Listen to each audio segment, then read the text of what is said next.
అలు పెరుగని జీవితం ఆయనది. 5 దశాబ్దాలుగా అలసిపోని రాజకీయ ప్రయాణం. నిత్య స్వాప్నికుడు, అద్భుతాలు సృష్టించే శ్రామికుడు. కపటం తెలియని రాజనీతి, ఎల్లలు దాటిన ఖ్యాతి ఆయన సొంతం.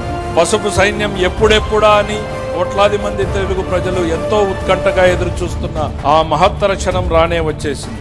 సంక్షోభాలను సైతం సంకల్పంతో జయించిన అపర చాణక్యుడు, తెలుగు జాతిని ప్రపంచ పటంలో అగ్రభాగాన నిలిపిన యుగపురుషుడు, కంచుకోటల్లాంటి అడ్డంకులను బద్దలు కొట్టుకుంటూ అణిచివేతలపై ఉప్పెనలా ఎగిసిపడి రాష్ట్రాన్ని మళ్లీ ప్రగతి పథంలో నడిపిస్తున్న ప్రజానాయకుడు, అరాచక శక్తుల చీకట్లను చీల్చుకుంటూ చారిత్రాత్మక విజయంతో కూటమి ప్రభుత్వ సారథిగా, మన నవ్యాంధ్రప్రదేశ్ ప్రగతి రథసారథిగా బాధ్యతలు చేపట్టిన ప్రజాదరణ పొందిన ముఖ్యమంత్రి, మన గుండె చప్పుడు, మన అధినేత.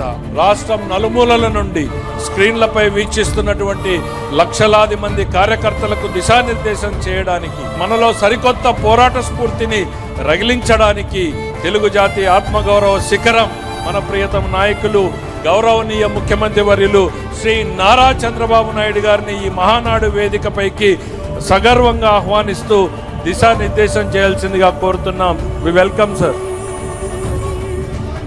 వర్ధిల్లాలి, వర్ధిల్లాలి.